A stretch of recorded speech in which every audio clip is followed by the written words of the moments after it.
Olha, a gente vai fazer aqui uma análise bem diferente. É quase um julgamento, na verdade.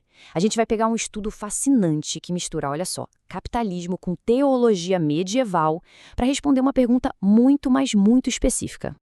A pergunta é a seguinte: pensa bem. Onde, lá no inferno de Dante, um ícone corporativo desses passaria a eternidade? Se o Ronald McDonald fosse parar no tribunal do inferno, qual seria a sentença dele? Em qual dos 9 círculos essa alma corporativa ficaria para sempre? É isso que a gente vai investigar. E para achar essa resposta, nosso mapa vai ser o próprio inferno de Dante. A jornada é uma descida círculo por círculo do pecado. A gente começa pela acusação que parece mais na cara, né? A gula. Depois a gente passa pela avareza, até chegar lá no fundo, no abismo da fraude. A ideia é ver até onde a gravidade dos pecados dele vai levar essa figura.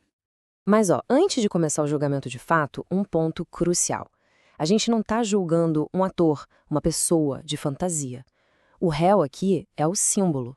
Ele é a personificação da vontade, da estratégia de uma empresa gigantesca, global. Ele é literalmente o rosto de todo um sistema. E é aí que a coisa fica complexa. Porque, sendo um símbolo, essa entidade não tem como se arrepender. Pensa bem, um conceito de marketing não sente remorso, né? A própria existência dele, do jeito que ele é, já é o pecado. Ele não é um pecador que busca salvação. Ele é um ídolo do consumo. E, segundo a teologia, ídolos não são redimidos. Eles são destruídos. Então vamos lá. Nossa primeira parada nessa descida, o terceiro círculo, o círculo da gula. A acusação aqui parece óbvia, né? E as provas são esmagadoras. Dá uma olhada nesse gráfico. A correlação é direta. Quanto mais lanchonetes da marca, maiores são os índices de obesidade infantil. O impacto na saúde pública simplesmente não dá para negar.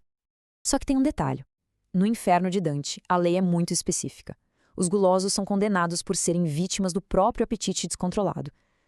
Mas o Ronald ele não é o consumidor. Ele é magro, ele é ágil. Ele não come, ele serve. Ele não é o viciado, entende? Ele é o fornecedor.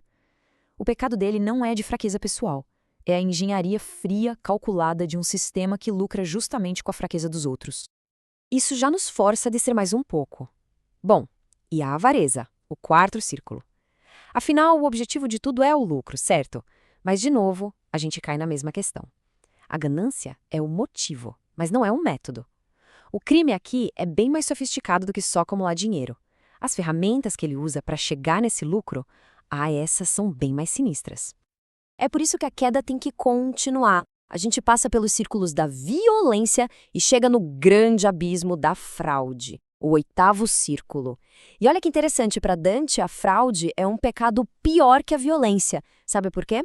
Porque ela usa o intelecto, que seria um dom divino, para enganar, para quebrar os laços de confiança que unem a sociedade. E é aqui, finalmente, é aqui que a gente encontra o lugar certo para julgar o nosso réu. A primeira acusação, já dentro do reino da fraude, é a de sedução. O Ronald age como uma espécie de flautista de Hamelin corporativo.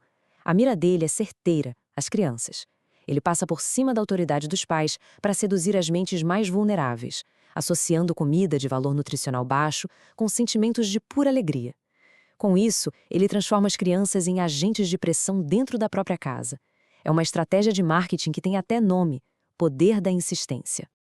E a punição que Dante reserva para os sedutores é poética na sua crueldade. Eles são forçados a marchar nus, sendo açoitados por demônios eternamente. É uma dor física que reflete perfeitamente a dor da traição que eles provocaram. Nesse cenário, aquele traje todo colorido seria arrancado, revelando o que tem por baixo: pura e frágil artificialidade. Mas a fraude vai ainda mais fundo. Tem um nível de cinismo aqui que vai muito além da simples sedução. É o uso da caridade, como a Casa Ronald McDonald, por exemplo, que funciona como um verdadeiro escudo moral. A imagem de crianças doentes é usada para limpar a barra de uma empresa cujos produtos, ironicamente, contribuem para doenças em crianças. É vender uma imagem de bondade para comprar o silêncio e a aceitação do público. E isso nos leva ao crime que talvez seja o mais grave de todos: a falsificação. E não é só a falsificação de produtos, não. É a falsificação de palavras, de emoções. O slogan "Amo muito tudo isso", ou o nome McLanche Feliz, isso é pegar a emoção humana e falsificar, transformar em ferramenta de venda. A alegria se torna algo fabricado, embalado e vendido. Aquele sorriso pintado no rosto é a própria mentira transformada em imagem.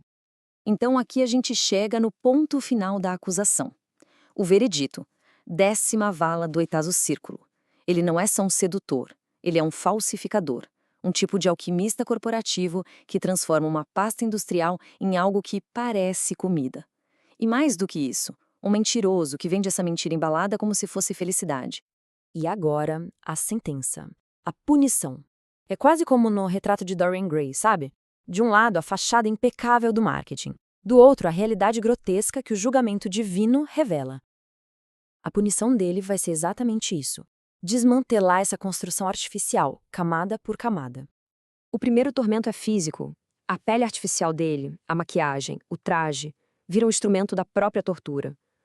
Aquela tinta branca começa a rachar, a descascar como se fosse uma doença de pele. Só que por baixo não tem carne humana. O que aparece é uma massa disforme de polímeros, de lodo industrial. A maior força dele, a sua imagem, se transforma na sua agonia eterna. Depois vem o tormento sensorial. Ele, que sempre foi magro na vida de marketing, agora é condenado a uma fome que nunca acaba. E a única comida disponível é a matéria-prima dos produtos que ele vendia. Só que sem nenhuma embalagem bonita, sem marca, sem nada. Ele é alimentado à força com essa pasta cinzenta, que vai inflando o corpo dele, forçando-o a se transformar na própria caricatura obesa da crise de saúde que ele mesmo ajudou a criar. E por último, o tormento auditivo. Ele se vê cercado por uma versão infernal do próprio marketing que ele criou. Aqueles slogans que ele usava para seduzir, amo muito tudo isso, peça-se um McLanche feliz, agora são gritados sem parar por demônios com vozes estridentes, distorcidas. O tal poder da insistência se transforma numa barulheira eterna. Simplesmente insuportável. No final das contas, o inferno do Ronald não é um lugar de fogo e enxofre. É mais como um salão de espelhos, uma prisão onde a própria artificialidade é a tortura. Aquele que passou a vida vendendo uma felicidade de mentira, agora é condenado a se tornar a própria decomposição dessa mentira. E isso nos leva a uma verdade final sobre tudo isso. O destino deles serve como um testemunho eterno dessa verdade. Como o próprio estudo que inspirou essa análise diz, na economia divina, a verdade é o único nutriente que sustenta a existência, e todo o resto é apenas lama rosa sobre uma camada de tinta. E isso tudo deixa a gente com uma última pergunta, que talvez seja a mais incômoda de todas. Se este é um inferno feito sob medida para o fornecedor, o que será que esse salão de espelhos reflete sobre quem consome? Sobre a sociedade que por décadas comprou voluntariamente essa ficção que ele vendia?